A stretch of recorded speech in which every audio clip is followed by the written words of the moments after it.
Signs in Sanskrit are called Rashi. And they are moving through the sky. Actually, they're rising in the eastern part and moving through the sky. So when you see the sun rise in the east and set in the west, the sun is in a particular degree. Say that the sun is in 1 degree Aries. When 1 degree Aries is rising, the sun is rising.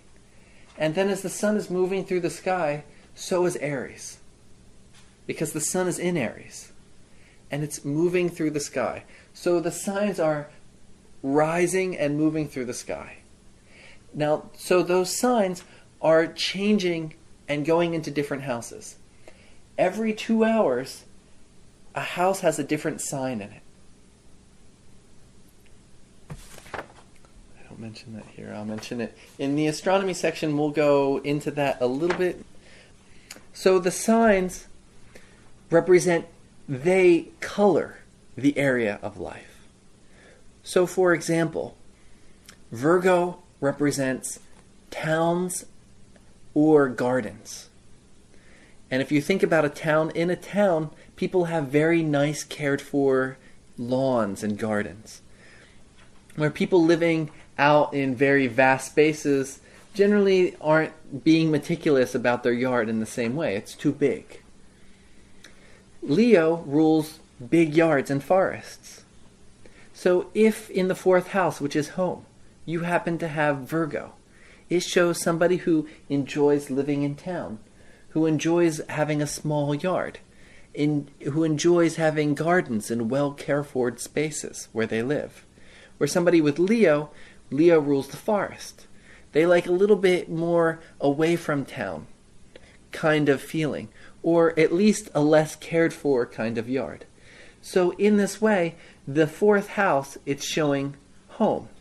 But the sign in that house is giving us the situation with that home. In the same way, that rising sign is because that rising, the house that's the ascendant, the lagna, represents you. The sign in that ascendant is showing what you're like. Very important, correct? What you're like. The situation of you in this life. Thereby, in Vedic astrology, that sign in the 1st house is the most important. That's called the lagna. So the lagna, which is also called the ascendant in English, is the most important thing to look at. When you're born, a picture is taken of what the sky looks like.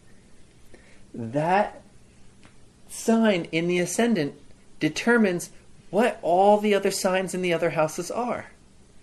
It ties you down into this body.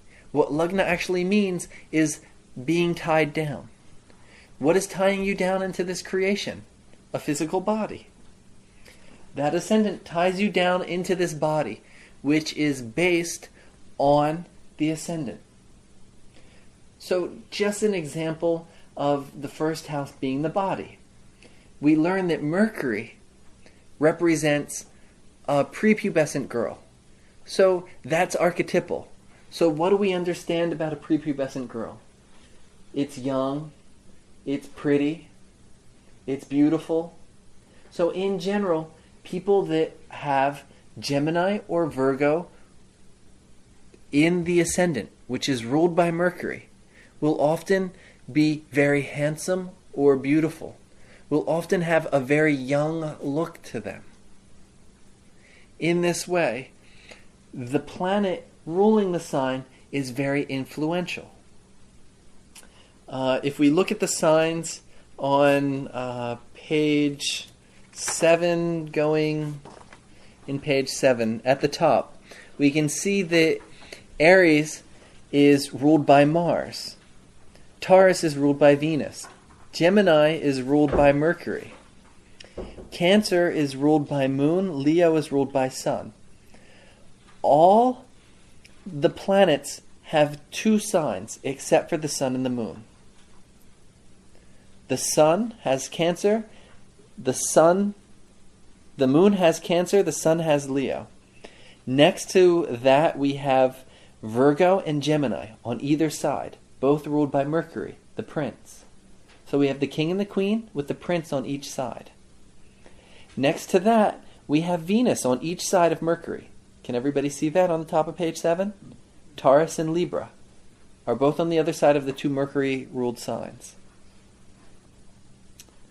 In this way, each of the planets has two signs except for the sun and the moon, and they're influencing the quality of that sign.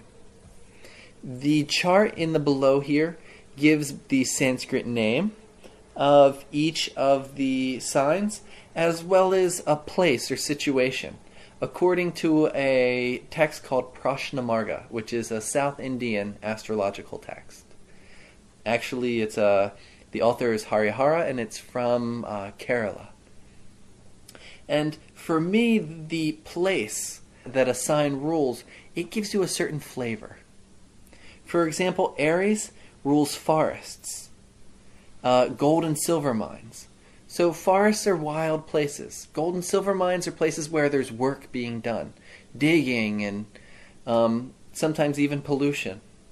So it gives us a general idea. When we look at Taurus, Taurus rules fields, cultivated fields, farmhouses, beautiful and lush places. It gives you a certain feeling for what the quality of that sign is. So what happens is we have these three factors: the sky, the sign, and the planet. All the planets are in a particular sign. They're moving through the signs. And those signs are moving through the houses. When you're born, there's a snapshot taken, and that's the map of your karma in this life. Some people say, is it this chart that made my karma? Some people say that it was you were born at a particular time that fit into your karma. You can philosophically debate this and discuss it multiple ways. Different people say different things, and I won't stay with any one. But there's a synchronicity that happens between what's supposed to happen in your life, who you are, when you're born. A synchronicity that once you start reading charts will change the way you perceive reality. These are our basic foundations that will go into depth in the rest of this book. The next section, we're going to talk a little about astronomy, which is the Ganita side. So the first thing we talked about was our major factors. We're going to talk about the astronomy in order to get a sense of where we are in this universe. Of when we start talking about signs, planets, and what they all mean, we have to know what we're talking about. And as I said in the very beginning, we want to be able to look up and understand before we look down and start interpreting.